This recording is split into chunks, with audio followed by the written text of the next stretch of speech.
Hello friend नमस्कार मु आपनकर प्यारे कैलाश मु आशा करूँ फ्रेंड्स आपण समस्ते भलरे थिबे बोली।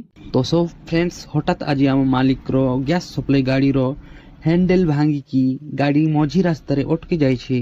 सेति पई मु सहदेव और ड्राइवर श्रीजीत भाई मिसी की 3 जन जाउछु मझी रास्ता रो गाड़ी को साइड रे रखिबा पई।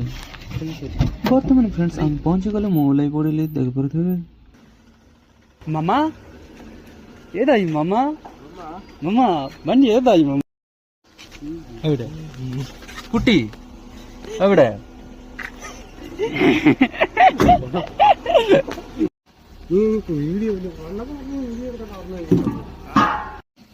तो फ्रेंड आपण मान तो देखि पारथबे ए गाड़ी को सही गाड़ी लोड करूची लोड कर सारला पर से वर्तमान फ्रेंड्स बहुत कष्ट ठेल ठेल आनलो एठी रखलु गाड़ी देखथबे गाड़ी ता साइड रे रखि सारला पर देखथबे राजीव भाई डाल बच्चा भांगी गाड़ी आग पछे पछ पटे खेचंती कोन पाई मु जानि पारनी आपण मन जानि कमेंट माध्यम रे जणांतु। वर्तमान गाड़ी साइड रे रखि सारला पर आमे जो गाड़ी आस्थिल से गाड़ी रे पळेबु फ्रेंड्स रहली जय जगन्नाथ।